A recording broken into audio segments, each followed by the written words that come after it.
10, Simple. 9, 8, Simple, simple, 7, simple, 6, simple series. Who 5, taught the simple series? 4, It's a simple series. 3, What series? 2, Simple series. Hear 1. about a simple series? It's Simple 2000. Welcome back once again to the Simple 2000 series. Today, I look at the games that are left over from the English releases that don't fit into any category that I could work out. They're very strange, these games, and like I said, they don't fit into any of the genres or categories that I created for the previous videos. So we got one that's a game about photography, but a very interesting photography game. We got one about a dude on the ocean trying to hunt sharks. And the final one is basically a Pikmin clone. So yeah, that's a bit of a strange... There's like... All three of these are like, whoa, they're all out of here. You don't know. They're not related in any way, shape, or form. They're just the leftover games that didn't fit anywhere in the previous videos. So, yeah. But don't worry, the Simple 2000 series isn't over. There still is going to be 2 videos dedicated for me playing some Japanese exclusive Simple 2000 games. Some of the more interesting ones, obviously. So stay tuned for that. Either way, let's get on with this video. First up, we have Paparazzi, developed by Hunex, and released in Japan as Volume 53, The Camera Kozo. It's a game about photography, or more specifically, a game about taking pictures of models in various outfits, including lingerie. Yeah, there you go. That's the game, and this got localized. This got localized. You know, I can accept some of the other games, but a game where you take pictures of models. Keep in mind, this game has a 0 rating of 12 in Japan. 12 plus, yeah. It's a 3 plus rating in Europe. It's a 3. The PEGI rating is 3 plus. Are you joking? Are you kidding me? Are you fucking kidding me? Right. So basically, yeah, you take pictures of models. You get points based on the pictures you take. You can move your spot to different areas to take better pictures. Obviously, you want the model to be facing you. You can do these little mini games where you can try and get the model to strike a pose that you want the model to do. Of course, the model in question is Riho Futaba, because why wouldn't it be? She's in everything else. So yeah, the little heart you see on the side there is how much she shows interest in you. Obviously, you're on a timer. Basically, Pokemon Snap, just with real-life human woman, you know. Yeah, that's nice. That's really nice right there. That's really, really nice. You know, really nice game. Really good game. Really classy game you got here, D3. Ah, dearie me. So yeah, and that is literally the game. I'm not even joking. There's nothing really else to it. There's a lot of tutorial for what you could pretty much figure out on your own, if I'll be completely honest. But yeah, that's the game. Take pictures of models. If you're into that, cool, fine. If you're not, and like me, if it's fucking weird, then yeah, just you know, don't bother. Next up, we have Deep Water, developed by Tamsoft and released in Japan as Volume 54, The Dai Kaiju, with one of the most uninteresting title screens I've seen, and with a story that doesn't matter because it skips past it before you can even finish reading it.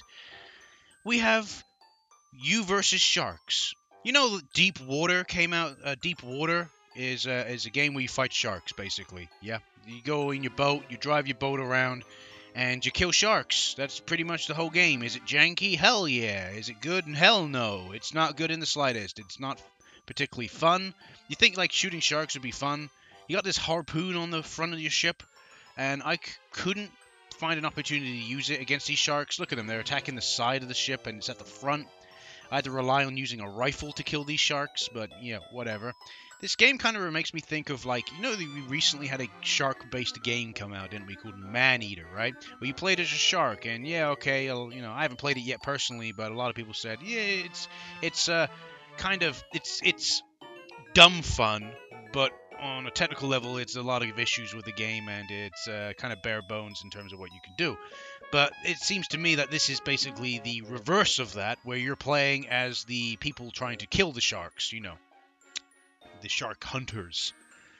And you got this like harbor in the middle where you can go and take missions from. I literally completed the first mission And after that, it refused to give me another mission. I'm not even joking. I literally, like, purchased pretty much all I can purchase currently. Talked to everyone I can talk to in the bar. And I still got no new mission whatsoever. Like, your mission office, there's a shark de-infestation mission. And another mission never popped up. Never popped up. So, I was only able to play the one mission. That's great, isn't it? That's brilliant. Absolutely 10 out of 10. Would play again. But on a serious note, yes, this game is incredibly janky. The walking is janky. The only thing that's really works, I guess, is driving the boat. But driving the boat's kind of pointless because you just use it to get from one area to another. You get from point A to point B. The whole point of the game is hunting and killing sharks, right? At least that's what you like to think. The map's not particularly big either, because again, it wouldn't give me a fucking mission. I decided to scour around the map. It says where seagulls are, sharks are more than likely going to appear.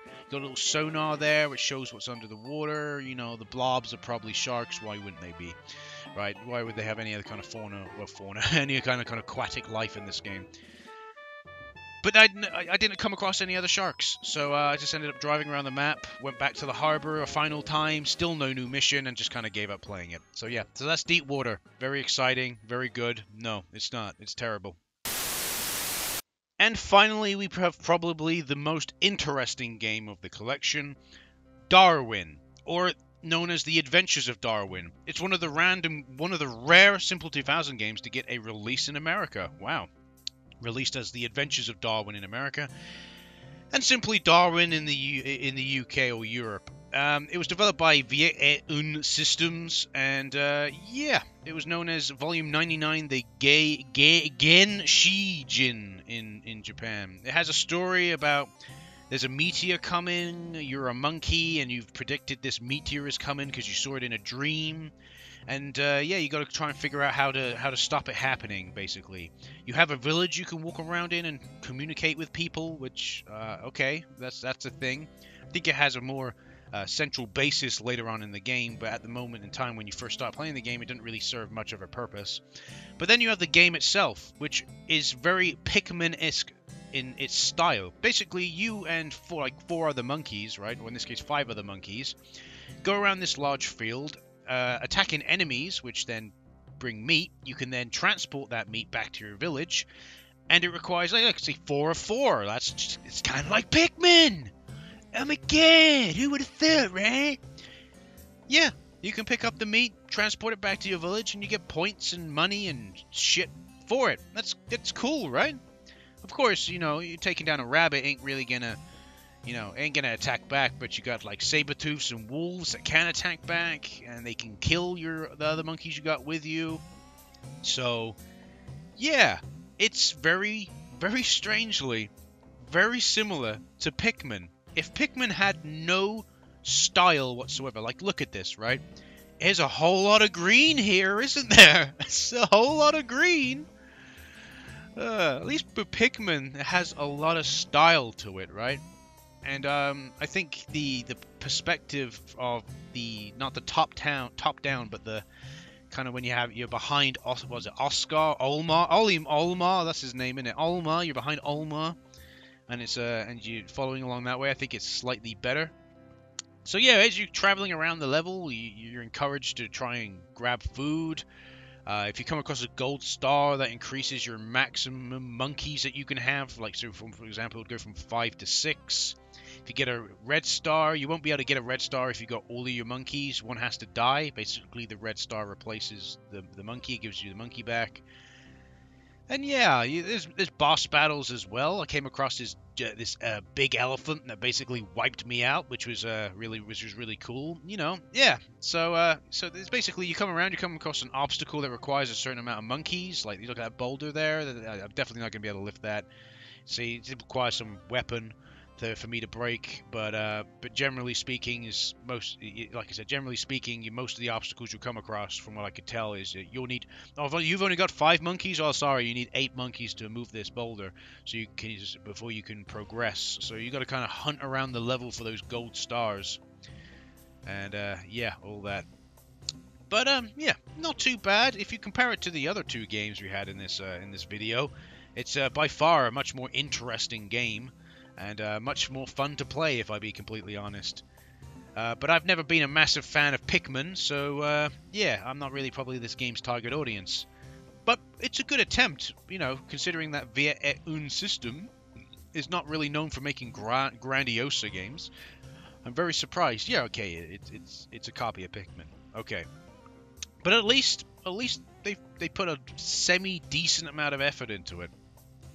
So much so that somebody even wanted to release it in America. Look at that. D3 was so proud of it, they released it in America. And I'm not joking. I believe it was published in America by D3 Publisher.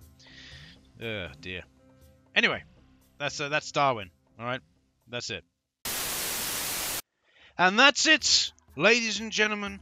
That's it. That's the 3 leftover games that I had left. Were they interesting? Yeah, Darwin was interesting. Deep Water was a disappointment, and Paparazzi was borderline. If you know what I mean. But yeah, it was an interesting group of games. But that's it now for the English released games. Now, you may be thinking I might have missed some. I could have. I did try to get all of them, but there are some like Katana Action and Kung Fu. Yes, by the way, Kung Fu is another one that did not get released, even though GameFAQ says it got released around July 2006 or whatever it says. It actually didn't get actually released. It got cancelled last minute. A similar fate that Katana Action had. So obviously I can't cover them, but I might cover them in my Simple 2000 Japanese exclusive games video. Now I am planning to do 2 more videos for the Simple 2000 series, which will be, again, like I said, based on the Japanese exclusive games. I haven't decided how many games per video I'm going to do for that yet. It's not going to be all the Japanese games. That obviously, I'm going to pick a few select ones which interest me and obviously work with the emulator. Then I'm planning to do some Simple 2000 Ultimate games, which I'm planning to look at all of the English released Simple 2000 Ultimate games, and maybe some Japanese exclusive ones after that. But yeah, that's pretty much all of the Simple 2000 English released games. I hope you've enjoyed the video and enjoyed this series. Obviously it's going to continue, but I'm hoping that you've enjoyed it thus far. Thanks for watching, please like, subscribe and comment, and I'll see you in the next video. Goodbye.